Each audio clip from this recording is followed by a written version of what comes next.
word goes out to the first place.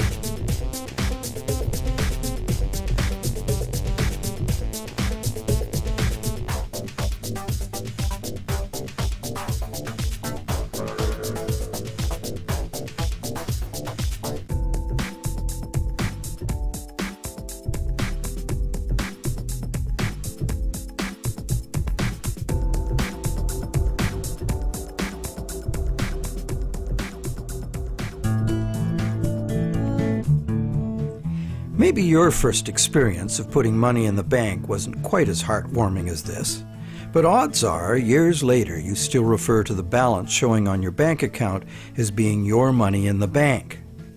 But it isn't. If we have a deposit box at the bank, the valuables we put in it are still ours. We're just renting secure space to store them. In common usage, the word deposit means to set something down. But the use of the word deposit to refer to a bank account is misleading. A bank deposit is in reality a loan. What the amount in our bank account really indicates is how much money the bank owes us. It's a record of the bank's promise to pay us money, not the money we deposited itself. The difference is important. The truth is, when we hand the contents of our piggy bank to the bank teller, our money becomes the bank's money to do with as it pleases. All of the money in the bank is the bank's money. None of it is ours. That's why the bank pays us interest. We have loaned the bank our money. This may seem to be a semantic distinction. We know we can go to the bank at any time and take our money out in cash if we want to. But the distinction is not semantic, nor is it trivial. The distinction is crucial. What happens in banking affects everyone, and yet few of us know anything at all about how banking really works. The entire world economy now runs on a system of credit provided by banks, and when that credit system breaks down, everyone suffers.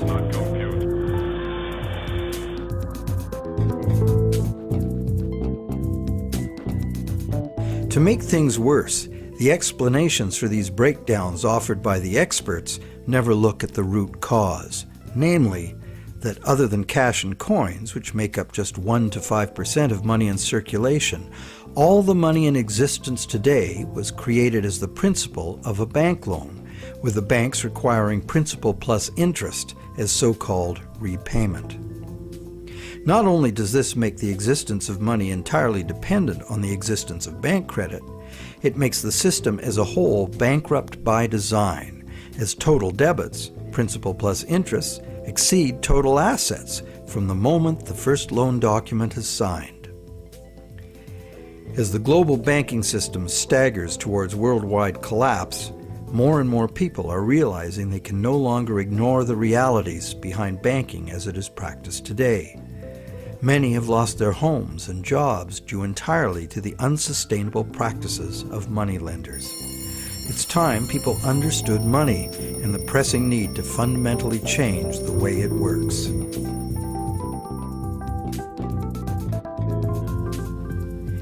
Clarifying what the words used in banking really mean is the first step. Now that we know that a deposit is, in truth, a loan to a bank, the next question is, what is a loan that we take out from a bank? When we sign for a loan, we give the bank a pledge to pay the amount of the loan plus interest. In return, the bank credits our account in the same amount as this so-called loan. While we speak of the bank as having put the loan money into our account, in reality, the only thing the bank puts into our account is its promise to pay the money. What has actually happened is an exchange of promises. Neither party has delivered anything to the other except matching pledges of debt. So who is the borrower and who is the lender? The terms loan, lender, and borrower are all misleading.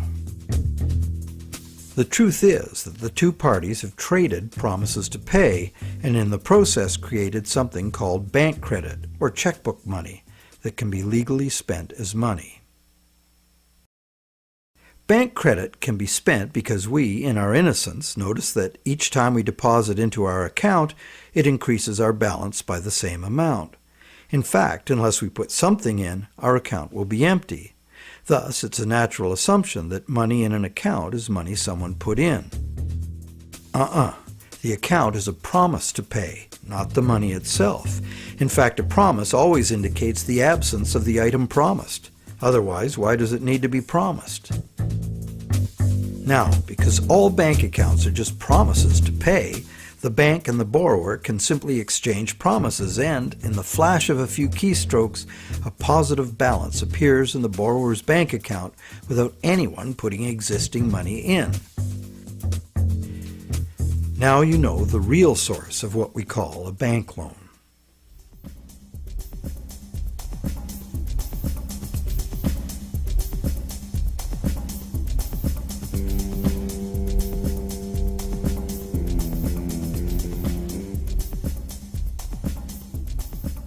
How different would it be if two parties just got together in a basement with a printing press and created new money that way? We intuitively understand the act of fraud called counterfeiting. In printing fake $100 bills, the counterfeiters also create new money out of thin air. Money gives us the ability to purchase the real goods and services of the world. It's clear that the counterfeiters have created new ability to purchase real goods and services without giving anything in exchange, except a fancy piece of paper.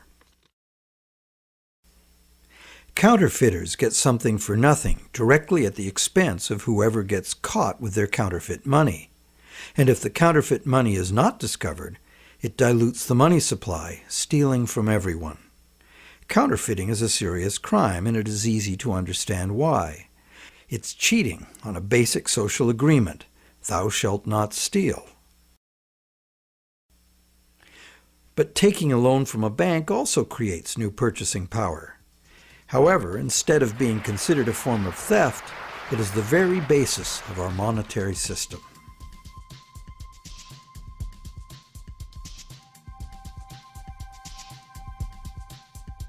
How did one form of creating money out of thin air become a crime and the other become standard business practice and the source of almost all our money?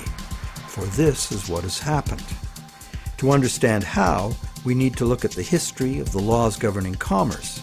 But before that, we need to understand the logic of the loan process itself.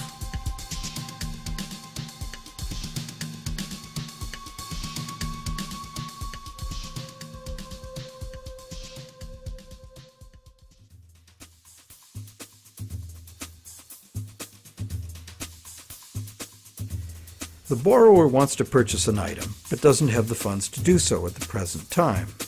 However, the borrower does have confidence in having sufficient funds over time to pay both the original price of the item and the interest on a loan. So he goes to a bank to arrange a loan.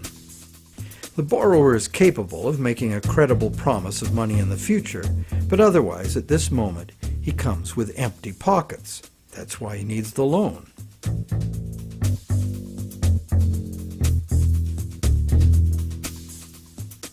We're probably all familiar with what happens next.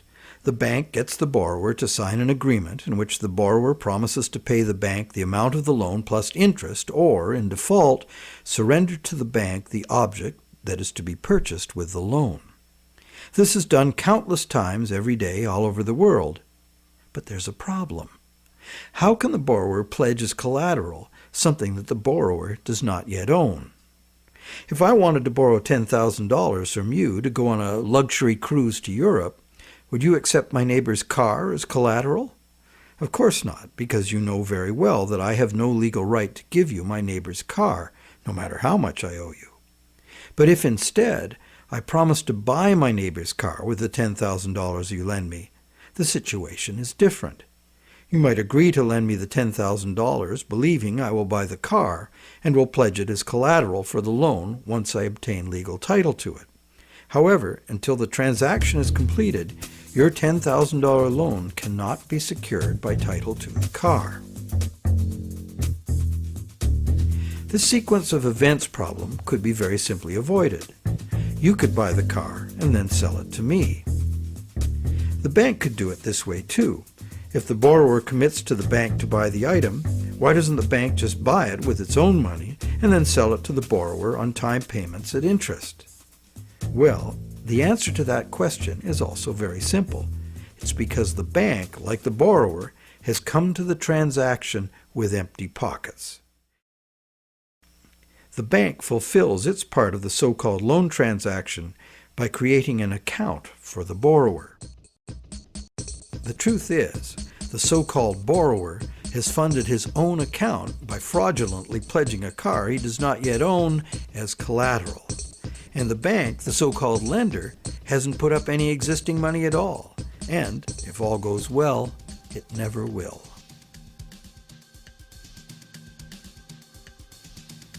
The borrower believes the new numbers in his account now represent his money in the bank. He, like the rest of us, doesn't understand the difference between existing money and a promise of money. If you can spend it, what does it matter? So now the question is, will the seller of the item accept the bank's promise to pay? While some people may hold out for cash, most will say yes to a check or an electronic funds transfer from the buyer's bank. Why? Because the seller knows from experience that she can deposit the check at her bank and it will increase her account accordingly. So what happens next?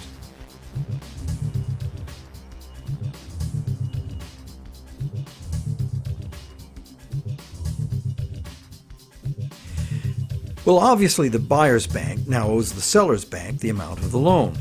So you might be thinking, isn't this where the money comes out of deposits? The bank's promise to pay the borrower has just been transformed by the transaction into a promise to pay the seller's bank instead. So now the buyer's bank has to transfer some of its existing money to the seller's bank, correct? Yes, but probably only a small proportion.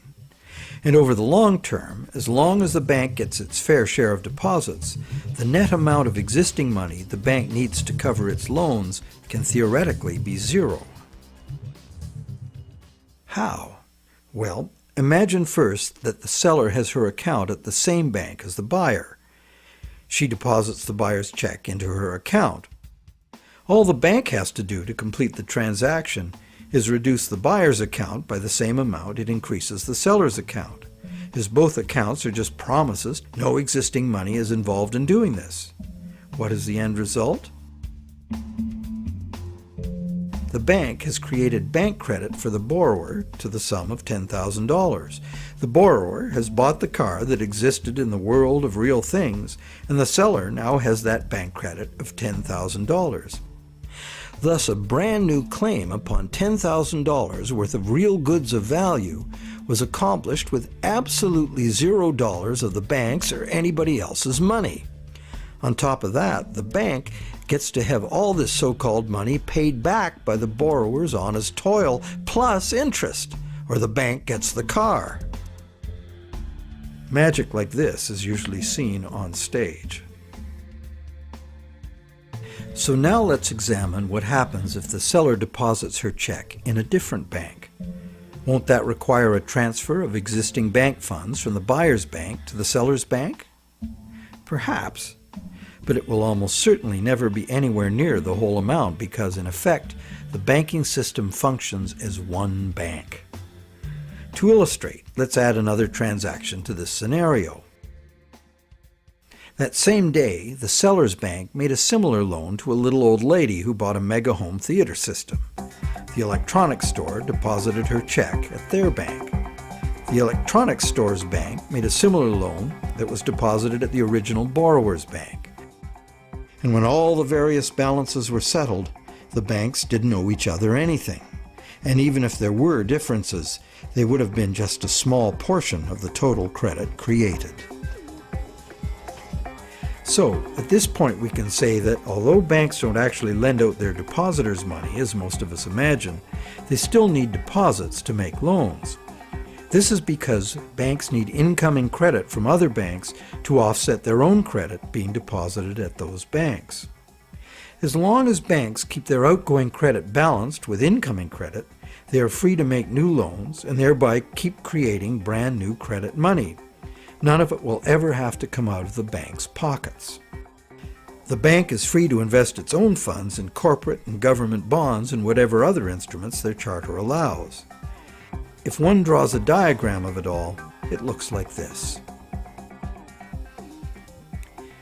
The interest governments and corporations pay the banks on their bonds is paid by us. We pay it as a portion of our taxes, and we pay it in the price of all the goods and services that we buy. And there is another thing passed on to us as well, and that's the risk that the bank will go broke and not be able to honor its promises to pay. Now you may wonder, how can a bank go broke if it doesn't put any money up in the first place? What have they got to lose? The answer to that question is that banks differ from counterfeiters in that the banks are legally allowed to create new money, but only by certain rules of accounting. Banks can only create money by entering a borrower's payments and collateral as an asset on the positive side of the ledger, balanced on the negative side by the loan, or what the banks call the deposit liability created by the bank. When the borrower defaults on the payments, the asset pledged as collateral is seized by the bank and sold. In a declining market, when repossession is most common, the new lower value of the asset doesn't cover the bank's liabilities, which were based on the previous higher value. This shows up as a loss on the bank's books. When foreclosures are rampant, as in a collapsing real estate market, much of the value of the bank's collateral simply evaporates as home prices drop, exposing the bank to huge losses. In truth, it's all just numbers, created out of thin air.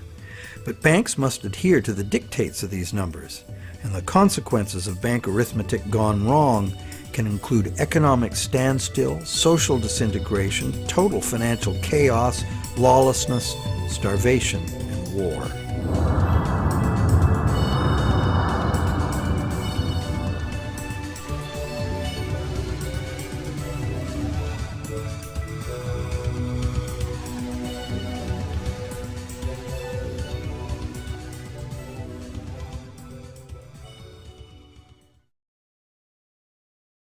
However, for the purposes of understanding the anatomy of a loan, we shall assume that the system is still functional and all three of the loans we were looking at will get paid. The end result is that not $1 of existing money has changed hands, but $30,000 of new bank credit has been created and spent into the money supply, and each of the three banks gets to collect interest on $10,000 of it. Is creation of this brand new $30,000 really an act of fraud, like counterfeiting? The obvious difference is that the banking system is legal, regulated by government, and disciplined by the courts to follow the rules of accounting. Another difference is that there is no obvious victim, like the person getting caught with a counterfeit bill. Banks argue that the buyer and the seller both got what they wanted and agreed to, so where is the fraud? And if there was a fraud, who lost out? Well, to determine that, let us list who got what out of the deal. The borrower got the item he desired on terms he willingly agreed to. He may curse his decision later as he struggles to make the interest payments, or he may live happily ever after, thankful he got the loan.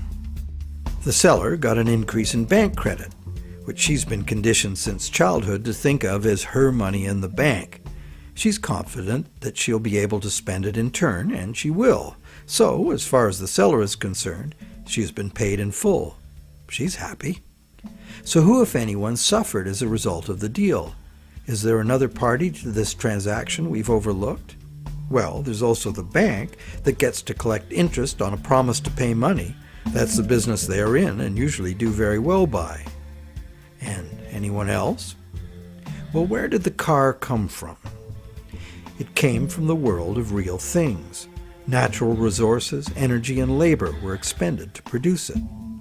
What if we consider the hidden party to be society at large and the natural world from which all things ultimately come? Because the brand new bank credit money didn't just sit there, it got spent into the general circulation in the real world. It's the real world that ultimately gets the new money in exchange for its car.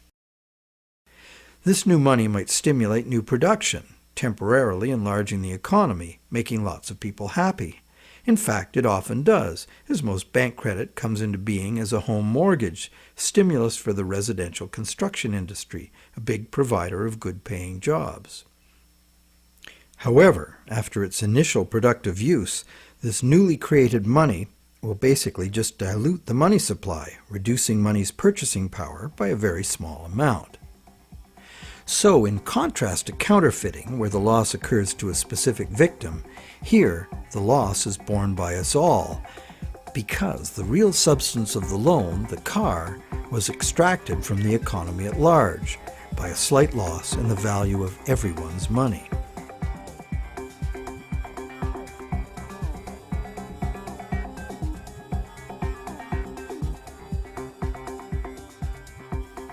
To continue our comparison of bank credit with counterfeiting, counterfeit cash eventually gets detected and removed from circulation, causing a direct loss to whoever accepted it.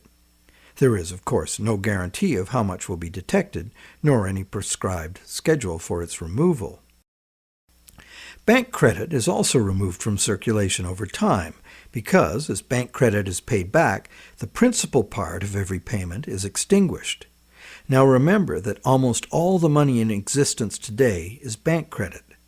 Therefore, almost every dollar that passes through our bank accounts has a scheduled appointment to one day be paid as a principal payment on a bank loan and cease to exist. On top of the principal are the interest payments, which will become bank income, much of which will be recycled into the economy as interest to depositors and other bank expenses. So it's not immediately apparent that there's a loss to someone as a result of bank credit being withdrawn from circulation the way there is with counterfeit cash. But if we look closer, we find an interesting situation. We don't need anything more than fundamental arithmetic to understand the power that lies in controlling the money supply and why, as currently designed, total debt must constantly expand or the system collapses. Whenever the rate of debt money creation falls behind the rate of debt money destruction, the total amount of money in use will shrink. This is called deflation because the money supply is shrinking, like a deflating balloon. The result is less money relative to the goods and services available. With less money around to pay for them, the price of goods and services go down. At first, this sounds like a good thing, and it could be, if money were not created as debt at interest. For anyone not in debt, deflation would be like a general dividend on money, paid in goods and services of our choice. It would be as if money were the people's stock in their own prosperous company, their nation. People wouldn't have to demand a pay raise. If a nation were more productive as a whole, thus deserving of a raise, everyone would benefit automatically by having their money buy more. However, this is definitely not the effect deflation has in a system where money comes in the form of interest-bearing debt. More than 95% of all money currently in existence is in the form of debt to banks, promises to pay with interest added. And as we have seen, the principal is created, but not the interest. Due to the time delay between money's creation and its repayment and the recycling of interest earnings as bank operating expenses, most of us can keep up our payments while the money supply is increasing. However, if the money supply or total debt is decreasing, money becomes harder to earn due to its scarcity, and fixed payments become harder to meet. For those heavily in debt, the money shortage can become catastrophic.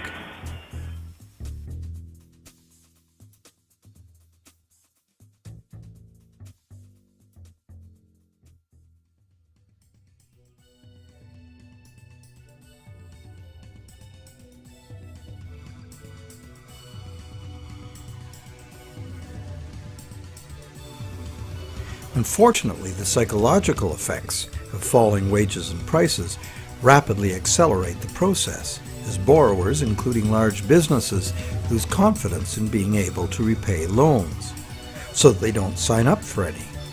And without new loans to replace old loans, the money shortage rapidly gets worse, resulting in a decrease in jobs and purchasing power, even in the midst of abundant resources and productive capacity. This dismal spiraling math makes mass foreclosures inevitable. Prices plummet as no one wants to spend their money. Shrinking values destroy the value of loan collateral, causing banks to write off huge losses. Some even close their doors. Consumer and business confidence is lost. Rampant economic and social dysfunction follows.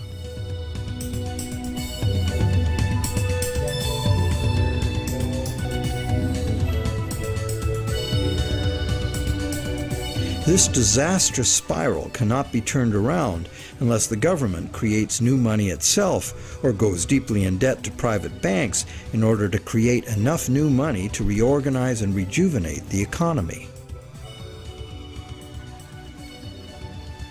The most familiar example of this is the stock market crash of 1929. The psychological fallout of the stock market collapse resulted in less borrowing and thus less new money. The Federal Reserve did nothing to correct the resultant deflation, and by 1932 the money supply had been reduced by a third. Countless people were evicted from their homes because the money to make their mortgage payments simply ceased to exist. Then, in 1932, Franklin Roosevelt became the U.S. president. Roosevelt's New Deal set out to restore the economy by restoring the money supply. To counter the money shortage, Roosevelt borrowed from the private banking system. Factories started hiring again. But only when the war arrived, there was suddenly no shortage of jobs or funds available to do what was necessary for the war effort. It was the money expended on World War II that ended the Great Depression. The war also resulted in 50 million deaths worldwide and led to a new hostile international balance of power with its attendant arms races, mounting debts, and sweeping social and technological transformations.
The cycle of economic boom and bust is commonly called the business cycle, as if it were a natural occurrence like the hydrological or carbon cycle. These natural cycles are ultimately driven by the sun. But what is it that drives the business cycle? One answer is the supply of money. And as we have seen, the supply of money is dependent on loans. So let's look at what happens during the lifetime of an individual loan. We've seen how bank credit is nothing more than the bank's promise to pay, which the bank has created on its books to balance the borrower's promise to pay that it has received. The bank's promise to pay is usually spent on some real good or service and allowed to circulate, making the efficient exchange of goods and services easier to accomplish. As a medium of exchange, today's promise to pay money is unsurpassed in its usefulness and flexibility. However, because no money is created to pay the interest, a seemingly impossible situation is created. On the face of it, if borrowers had to pay the interest they owe all at once, they would have to fight it out for a limited sum of existing money that was very much less than the total owed. The percentage that would be unable to pay off their loans would be simple to calculate. However, interest is usually paid over time, not all at once. If this interest income is recycled into the general economy as spending, it can be available to be earned repeatedly. Once we understand this, the question of whether interest is actually unpayable becomes more perplexing. Is there such a thing as a sustainable system of lending that does not produce mathematically inevitable defaults? In the Middle Ages, usury, meaning charging interest or any form of making gains solely from having money, was condemned as a sin. While the justification was moral, the reason was practical. In a fixed money supply like gold, anyone systematically rolling over all of their loan money at interest will soon end up with all the money. This problem was a big factor in the ruin of Rome. Private accumulations of gold forced the government to mint coins made of base metals instead of the real thing. Debased currency led to failing confidence and ultimate decline. The lesson was well learned. For the next 1,000 years, the Roman Catholic Church declared collecting interest on a loan to be a sin punishable by excommunication. In some countries, the penalty for practicing usury was death. Is charging interest really a sin? While today it seems very reasonable to charge for the use of money, there's a simple and unavoidable problem with doing so. Unless moneylenders spend every penny of interest they receive in such a way that the borrowers can earn it again, the borrowers are going to come up short regardless of their hard work and personal virtues. Someone will default simply as a result of the arithmetic. This is easy to picture where there's a fixed money supply like gold coin. As long as all of the coins taken in as interest are spent so that the borrowers can earn them, the same coins can be used to pay the interest over and over. The lender can profit by buying real things with this coin, but the coin itself must be spent, not lent nor removed from circulation. Leaving aside any moral considerations, this arrangement would be sustainable. However, if the interest coins are re-lent at interest or removed from circulation by hoarding, there will be an inherent shortage of coins with which to pay off the aggregate debt.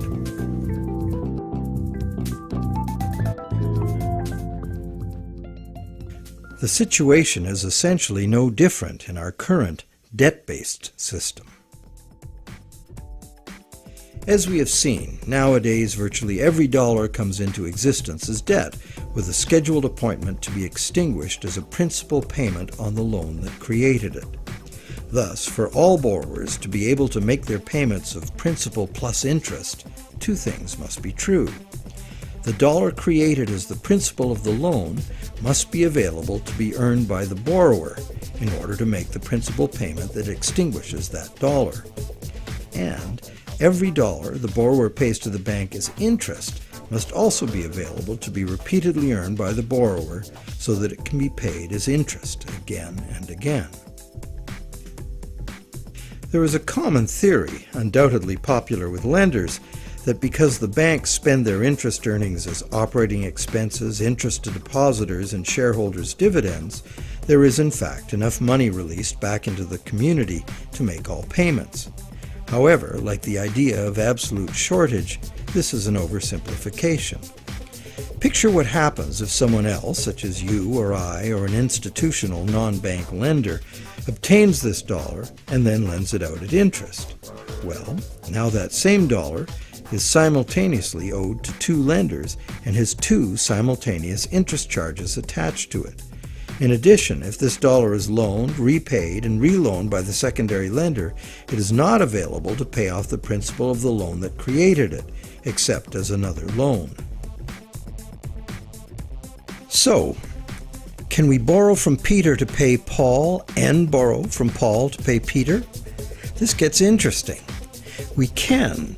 However, each time money is borrowed, there's an interest charge added that also must be paid. If all added interest charges can be earned, all payments can be made. On this basis, many economists and defenders of the current system claim there can never be a shortage of money and all payments can be made. But this seems to be a false assurance. For instance, if secondary lenders capture some of the money needed to retire the loan that created that money, the original loan can never be retired. The deficiency will have to be borrowed over and over forever, each time at interest. Each deficiency will be cumulative, adding to an ever-building total of debt that can never be paid off. And it stands to reason that for each added interest charge in the system as a whole, something extra is demanded of the system as a whole to pay for it.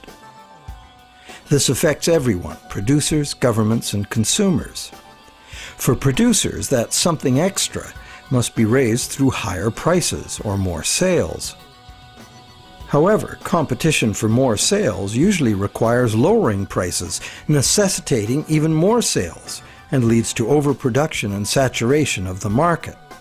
The end result can mean job losses, plant closures, and bankruptcies. For governments, that something extra is raised by increasing taxes. But increasing taxes drains money from the productive economy, resulting in a reduction in the collective ability to pay taxes, which then necessitates increased government borrowing and additional interest charges. For consumers, something extra can mean getting an additional job, or borrowing to pay past debts, or paying off debt over longer periods of time. However, competition for jobs tends to lower wages, and paying over longer periods of time adds enormously to the amount of interest owed. And of course, borrowing to pay off past debts is like trying to fill a hole with more hole. And that is the situation we find ourselves in today. Producers can't sell more because consumers can't afford to buy. Governments are cutting taxes, not raising them, hoping to stimulate consumer demand, and consumers' real incomes are limited or even falling due to competition for a limited number of jobs. Therefore, any increase in the total amount of interest charges within the monetary system as a whole will result in a genuine shortage of money. This is because the real productive economy is limited by the availability of nature's resources. The productive economy exists to serve actual needs. It simply cannot keep pace with the demands of the artificial financial economy, which has an unlimited appetite for profit, and which operates with no regard for the natural limitations of the real world.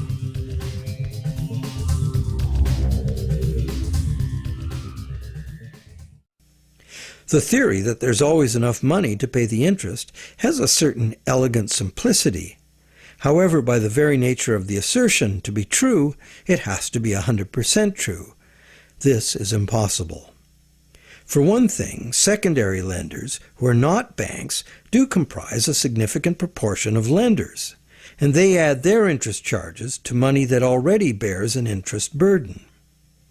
Beyond that, we have a cultural expectation. Everyone who has money expects it to generate more. Money that needs to be spent and made available to be earned by its original borrower is, instead, lent at interest or invested for gain. Therefore, we can conclude that the two conditions that must be true for all borrowers to be able to make their payments of principal plus interest and thus permanently discharge their debt, those conditions are not met by the current system. Nowhere in the current system is there any restriction on relending money that was created as a loan, nor is there any obligation upon banks to make their profits from interest available to be earned by borrowers, enabling them to extinguish their debts. Quite the opposite. banks invest these profits to make further profits. And it's not just the banks that cause the problem. Anyone who takes their ball of money and starts rolling it like a snowball to make it bigger does so at the expense of borrowers who will not find that money available to pay their debts, except as more debt. And of course, those rolling the biggest snowballs pick up the most snow. As the saying goes, the rich get richer and the poor get poorer. Money needed by borrowers in the lower realms of workaday productive economics moves upstairs to play in the casino world of abstract financial profit, and that's a world where transactions are little more than gambling on numbers in an effort to achieve higher numbers. They have little or nothing to do with providing the necessities of life.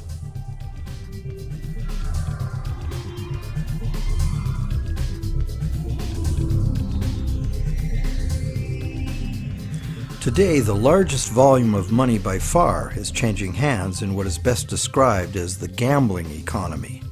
The foreign exchange markets, the derivatives market, and the rest of the financial instruments being played by banks and investment funds for as much profit as possible.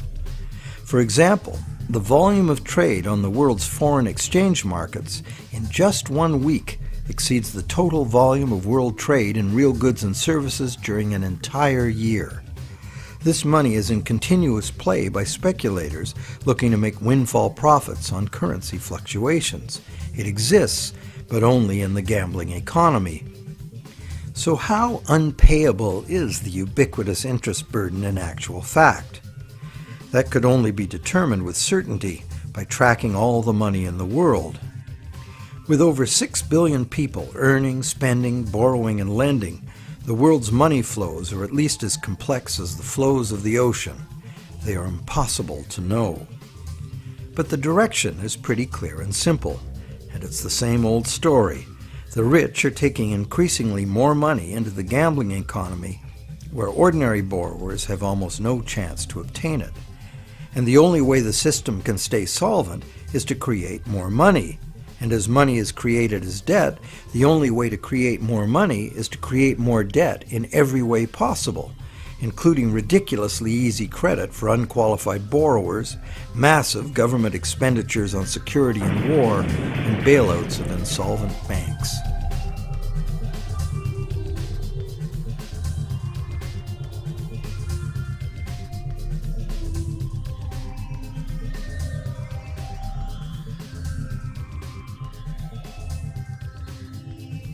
How does the individual loan cycle relate to the boom and bust phenomenon known as the business cycle? The individual loan cycle can be described like this. First, there is economic stimulation because of initial spending. This is followed by inflation because new money basically just dilutes the money supply. And eventually, inflation is followed by deflation as loan repayments gradually extinguish the principal, removing that money from circulation. As long as the individual loan cycles don't match up, these cycles can smooth each other out. This creates a fairly stable money supply that leads to fairly stable prices, although continuous growth of the money supply is required, at least in part because, as you will recall, the money to cover the interest was never created. This is the model on which our economy is currently based. Avoiding deflationary spirals and keeping inflation at a level that doesn't upset people's apple carts constitutes the art of managing the economy, which is rather narrowly defined as achieving so-called price stability. However, a look at the purchasing power of the US dollar in real goods over the last century instantly reveals what this so-called price stability has really meant. The dollar has clearly lost almost all of its value, 96%, and is continuing to do so at a rapid pace. So price stability is not being achieved, and one hardly needs a degree in psychology to understand how human nature itself would turn the individual loan cycle into the collective phenomenon of the business cycle. The simple reason being that if one person sees great prospects and is doing well borrowing and expanding, others would have the confidence to do the same. Beyond the merely psychological effects, if one business is expanding on the basis of credit, Its suppliers and distributors will find it necessary to do so as well, or lose that business to someone who will. The same herd effect would occur for a gloomy outlook and accompanying credit contraction. Thus, it is entirely predictable that individual loan cycles would have a built-in propensity to line themselves up rather than be randomly distributed. And when they do, we see the larger scale cycle called the business cycle emerging directly from the cumulative effects of individual loan cycles. So, to sum up, one could say that out of the exchange of promises made by the bank and the borrower, society gets chronic inflation and a dependency on banks for increasing infusions of money to pay ultimately impossible interest payments. This results in an inescapable treadmill of accelerating debt and depreciating money, the only alternative being a deflationary collapse of the economy followed by social chaos or war. This eminently unhealthy situation filters down through society, wreaking harm on every level. We are like addicts, but the fix is not more and more heroin, it's more and more credit money. And eventually, our collective ability to borrow and repay so much credit becomes exhausted. This then creates the need for constant expansion of credit into new markets, in essence creating a fiscal imperative to drive everyone in the world further and further into debt forever. In the United States, this constant debt expansion has led to a total credit market debt in 2008 of more than $53 trillion, which is about 5 times the total annual income of the entire country. So is the world at large happy about its end of the loan transaction? Probably not. But the world at large has very little awareness of where these problems originate, the elusive system of counterfeiting and hidden control that is modern banking. And how about the banks? How have the banks fared as a result of this system? Well, first, by putting up only a small fraction of the money they ostensibly lend, the banks have obtained a river of income from interest payments on consumer loans and mortgages. Second, by using their credit powers to acquire large portfolios of corporate and government bonds, banks collectively appropriate control over government and industry. And thirdly, due to the inevitable defaults and foreclosures, the banks gain legal title to a lot of real property the world over. And finally, if the worst happens, if borrowers default en masse, causing the banks large losses, the government is forced to rescue the banks with multi-billion-dollar bailouts to save the financial system. And what are these bailouts financed with? You guessed it, more taxpayer debt. It is really quite an achievement to pull this off, and without most of the victims even being aware of it. If you're now thinking there ought to be a law, well, there is. There's a whole body of law that makes all of this legal.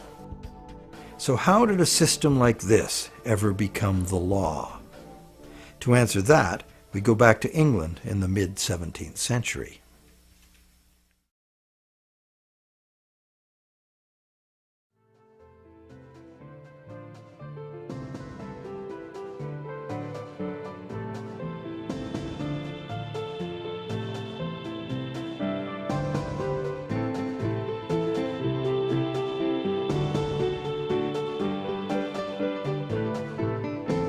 With the development of better ships and the new explorations they allowed, trade was expanding rapidly. In order to carry out commerce, especially over great distances and lengths of time, written contracts were becoming more and more important and more sophisticated. Under English common law, it had long been established that a contract could only be enforced if something of real substance had changed hands. A transfer of goods or rights in property was the real stuff of the exchange, and that was what the court would evaluate for fairness, not just the words on the document. A contract under which there had been no exchange of consideration, meaning real goods or rights in property, was deemed to be empty and was therefore not enforceable by the court. So, a contract in which a borrower, say, pledged a car he does not own in exchange for a bank's promise of payment would not even qualify as a contract. No common law court would enforce it. As well, in the event of a dispute over a contract, under common law, only someone who had actually provided consideration to the transaction, in other words, only someone who delivered the goods, had the right to sue in court for fulfillment of the contract by the other party. This right was not transferable to a third party.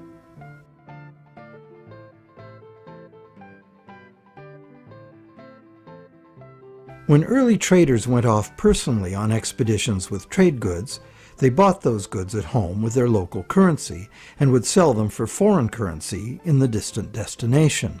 They would then buy foreign goods with the foreign money, bring those goods home, and sell them for their local currency.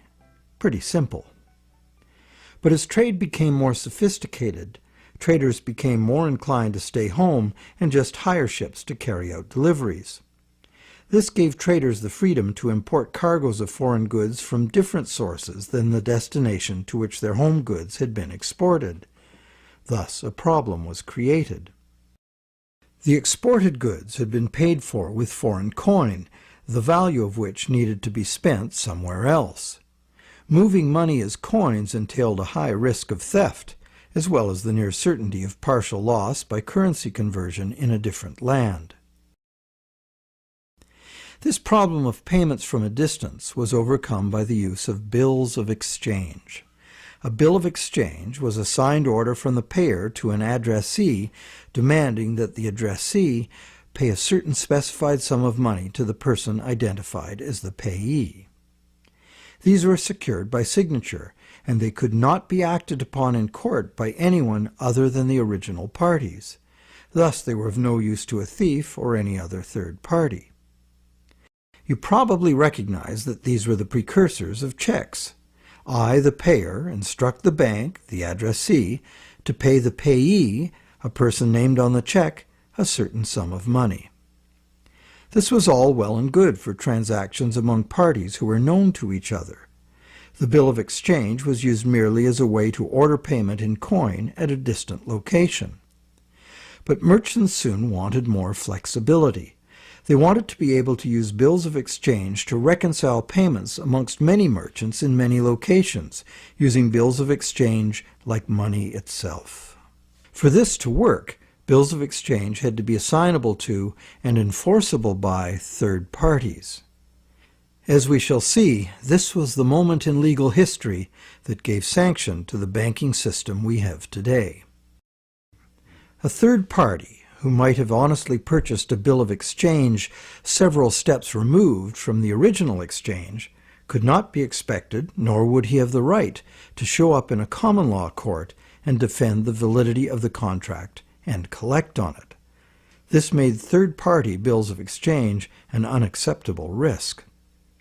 So, in order to be able to use bills of exchange as a convenient and guaranteed third-party payment system, essentially equivalent to money, the common law practice had to be set aside regarding bills of exchange. In England, by a series of legal decisions from 1664 to 1699, this problem for commerce was remedied by making bills of exchange enforceable by third parties. If a third party had purchased a bill for valuable consideration and in good faith, having no apparent reason to suspect fraud or some deficiency in the right of the seller to sell it, then the bill automatically became good and enforceable by the court against the signer. What did this change mean? It meant, essentially, that any bill of exchange would be considered legitimate once it was sold. Bills of exchange and all other subsequent types of signed promises to pay, with the notable exception of checks, became transferable and enforceable in court, just what the merchants wanted. Now debt contracts could be sold like things, and transacting business would be a whole lot easier. Not only that, it opened up a whole new market for profit seekers, trading in bills of exchange themselves. The marketing of debt was born.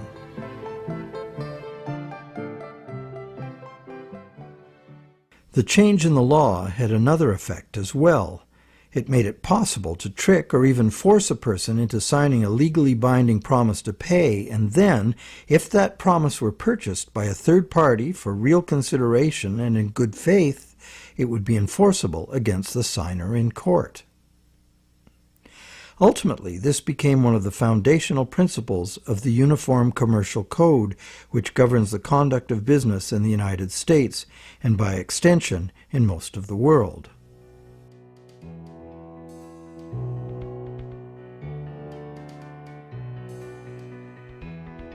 Think about it.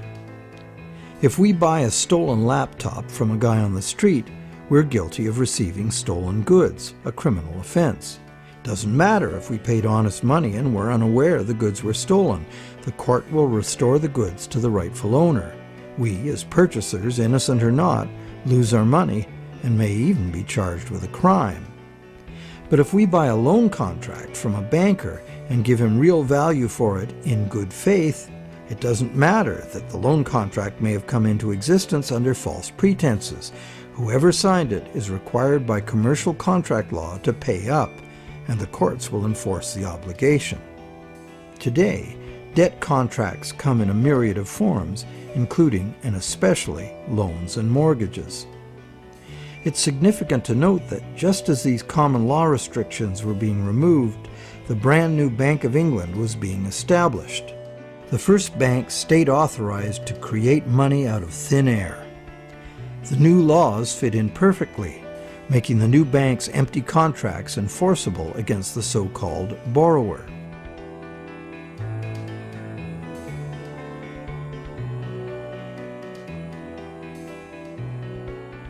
Those who have discovered the true nature of their own bank loans and have attempted to challenge the validity of their debt contracts in modern courts have discovered to their dismay that this commercial contract law is still the bedrock defense of money as debt. The bank will have sold the original loan agreement to a third party for value, and even though that third party is often just a sister company of the bank, all that matters to the judge is who possesses the document, what it says, and whose signature is on it. The bank's failure to inform the borrower about the true nature of the loan contract and the absence of any actual money loaned on the bank's part is not relevant.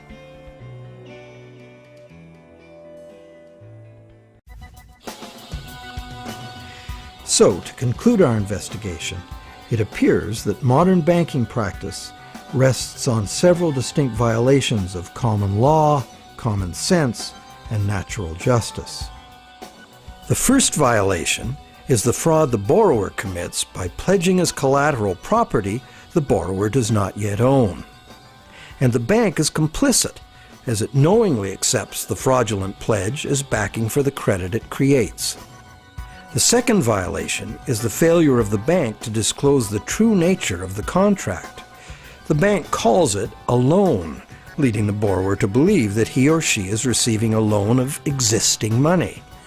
But the bank knows full well it has provided only a brand new promise to pay, simply typed in on a computer screen. A promise that the bank knows it will probably never have to fulfill. Thirdly, the loan agreement should be invalid because impossible contracts are legally invalid. The bank is creating an impossible contract because the conditions required to guarantee that the borrowers have the opportunity to pay off the principal plus interest are not met. Unless the system enforces 100% recycling of both principal and interest, which it emphatically does not, some borrowers are going to default and lose their collateral simply due to the systemic shortage of money. The fourth violation is the violation of natural law by the law of contracts, which confers automatic legitimacy of title on any contract if the contract is sold to a third party for valuable consideration. This violates the principle that one cannot give better title to something than one has. But perhaps the biggest fraud of all is that most of the people who produce the real wealth of the world are in debt and at risk of losing everything they have worked for to bankers who fabricate money out of mere promises to pay. And where does this leave us? We are hostages in an economy that must grow faster and faster to keep up with an ever-growing money supply, or the entire system collapses in ruin. The money system as currently structured refuses to recognize that the real economy is limited by the capacity of the planet to provide the raw materials and waste disposal services the economy needs. The planet is finite, and therefore it should be obvious that the economy cannot grow at an accelerating pace forever. Our current money system runs like the bus in the movie Speed. It could not slow down, or the bomb planted on the bus would go off. And our situation is even worse, because the rate of debt creation must forever accelerate, or the entire economy crashes. The notion that infinite, perpetually accelerating growth is possible is the great fallacy of modern economics. It is a fatal delusion born of greed. An economic, social, and environmental crash of unprecedented proportion is surely inevitable, and this monetary system is utterly and hopelessly incapable of adapting to it. No wonder monetary reformers around the world insist that the entire monetary system needs to be rebuilt from the ground up.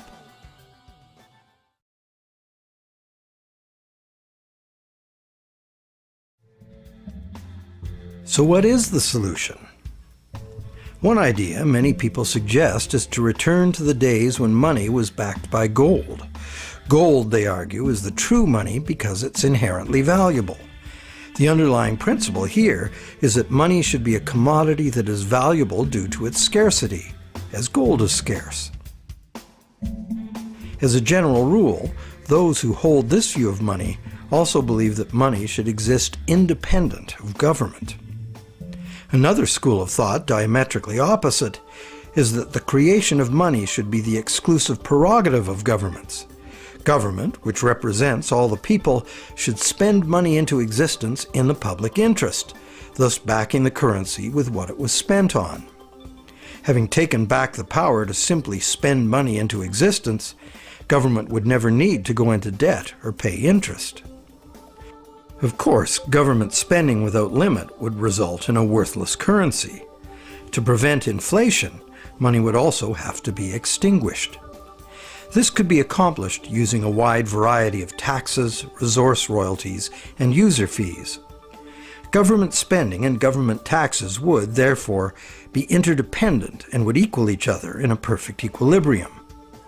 However, the goal of taxation would be to achieve price stability, as the government would have no need of tax revenues in order to operate. Over the centuries, both the gold-based system and various government credit money systems have been used, with the gold-based system prevailing well into the 20th century. This wasn't because government credit money didn't work. It did within the country itself, where it was accepted in payment of taxes. But until the invention of modern currency exchanges, international trade had to be carried out in gold. In addition, gold has had an almost supernatural fascination for humans for a very long time. We've been conditioned for millennia to think of money in terms of portable inherent wealth, as in gold coins. However, this is not the only way to think of money. Nor in the era of runaway debt money is it any longer accurate. Money is, at its root, an idea that humans invented in order to turn simple subsistence into complex civilization. It's the development of money that made possible specialization of labor and the indirect exchange of goods and services. Throughout money's evolution, from direct barter to standard trade goods, and on to standard coins, to paper promises of precious metal, to digital promises of paper cash, and now to digital promises to pay digital promises. Throughout this long evolution, the prevailing idea has always been to achieve greater flexibility by using convenient and secure promises to pay instead of money itself. The problem with promise to pay money has always been that it provides a golden opportunity to cheat, to create more promises than there is real stuff to back those promises up. But is there a way to make the exchange of actual money just as convenient and secure as the promise to pay system? Now there is. Digital money, convenient and secure, is now a possibility because of new encryption technologies. It works like this. Imagine taking the serial number off a dollar bill and dispensing with the paper. What do you have? A digital dollar. A digital dollar that can now be electronically transferred around the world just as easily and securely as a promise to pay dollar. However, and this is the big however, the digital money, while being entirely electronic, is also like a metal coin. It can never be in two places at once.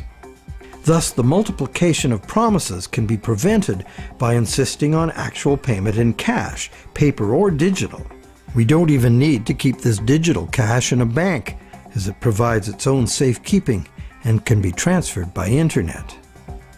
And instantly transferable digital money could perform intelligent functions far beyond anything money has been capable of before. For instance, with simple math programmed in, money could be made to calculate its own value, eliminating human speculation, manipulation, and error. Wouldn't that be something? In the meantime, efforts are already underway to reform the monetary system through legislation. Initiatives like the Monetary Reform Act and the American Monetary Institute's Monetary Act have already been written, prescribing in detail how to return the power to create money exclusively to government, and thus limit banks to lending existing money, just the way most people imagine it works now.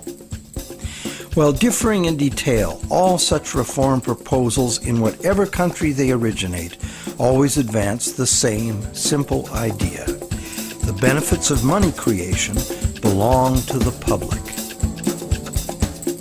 At present, money is created not for the benefit of society, but for the profit of private banks.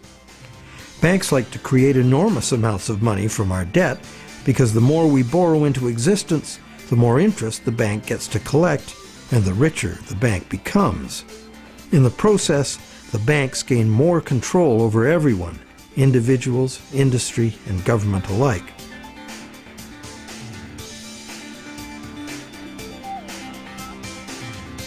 Abundant money too often leads to speculative asset bubbles that make insiders rich. But, as we have witnessed, these bubbles inevitably burst under the unbearable weight of ever-increasing interest demands.